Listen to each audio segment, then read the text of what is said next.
Chapter 36 Resurrection of Renuka and Jamadagni. Om Shri Ganeshaya Namaha. Mudgalacharya continued the narration. He said, O Daksha, King Kartavirya went to bathe. Jamadagni recounted the events to his wife, Renuka. O Prajapati, thereafter Jamadagni and Renuka both remembered Kamadhenu. When she manifested, both performed her puja and prayed to her. They told her, O Kalyani, we have invited King Kartavirya and his army for lunch, so please organize for the same.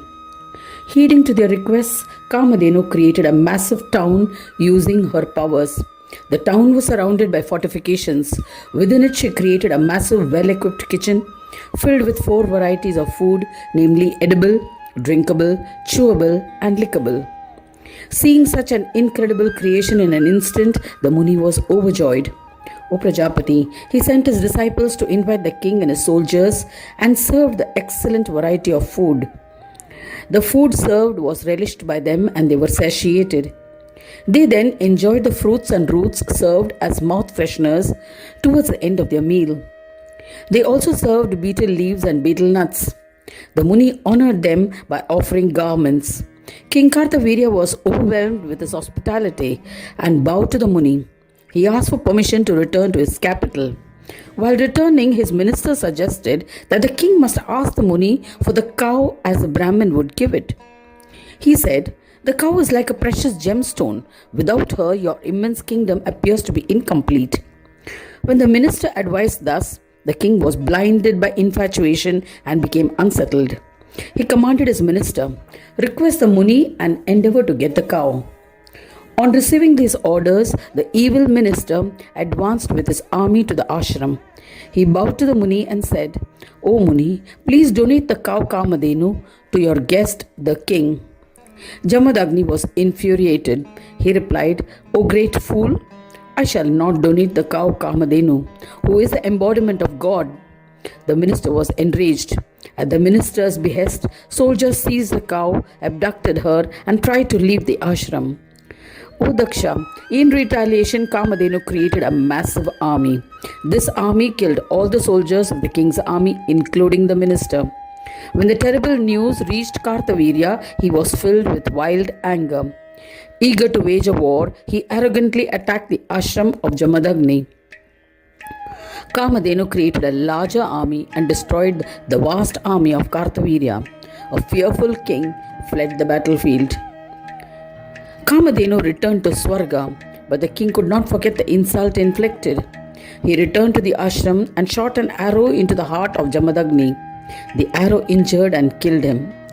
Renuka censured the lowly king. So Kartavirya released 21 arrows and injured her. Renuka was filled with wrath and pronounced a curse on the wild king. She said, O king, you too will die soon. There's no doubt about it. Your 1,000 arms will be severed. Kartavirya was fear-stricken and returned to the town. After the king left, Renuka lamented. Renuka remembered her son Parashuram, who was at Badrikashram. Parashuram manifested instantly. Seeing his father, the acclaimed Rishi, dead, he was filled with sorrow and wept. Seeing the arrows in the body of his mother and sensing her pain, he removed the arrows. Renuka tactfully consoled her son. O son, do not grieve. I shall always be near you. Summon Dattatreya and perform our appropriate last rites as ordained. Thereafter, both of us will be reborn as an embodied soul and return. I am the one telling you this, so do not doubt my words. Perform your duties immediately. You must sever the hands of the wicked king and kill him. Then use his blood to perform your father's last rites. Since the cruel king had released 21 arrows on my body, you should eliminate the Kshatriya clan from the earth 21 times. Saying thus, Renuka renounced her body and proceeded to Swarga. Parashuram summoned Dattatreya and conducted the last rites as instructed by his mother. On the 5th day after completing the rites, Parashuram sat quietly. Dattatreya returned to his abode and roamed asking for bhiksha. On the sixth day, a ferocious tiger came to his ashram. Seeing that tiger, Parashuram was panic-stricken and remembered his mother. He screamed, "Oh mother!" Remembered by her son, Renuka immediately manifested, but her form was only that of a head. Her body below the neck was missing. Parashuram was astounded on seeing her. She asked, "O child, why have you besieged me? I have come to you out of motherly affection." While she was addressing her son, the tiger vanished.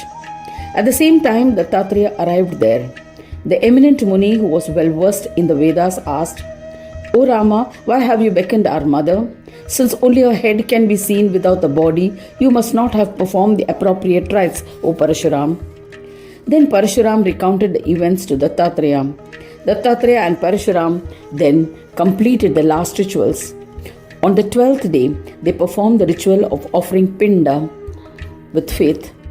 On the 13th day, they performed the patheya for the road, shraddha, last rite for her onward journey. Jamadagni, endowed with a heavenly body, manifested in the ashram. The eminent Muni embraced Parashuram affectionately. Dattatreya was overwhelmed and explained to Jamadagni and Renuka.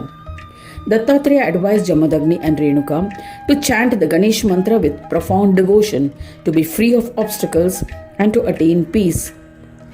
Because you had forgotten to worship Vighnaraj, you were killed by a Kshatriya, and such a calamity has fallen you.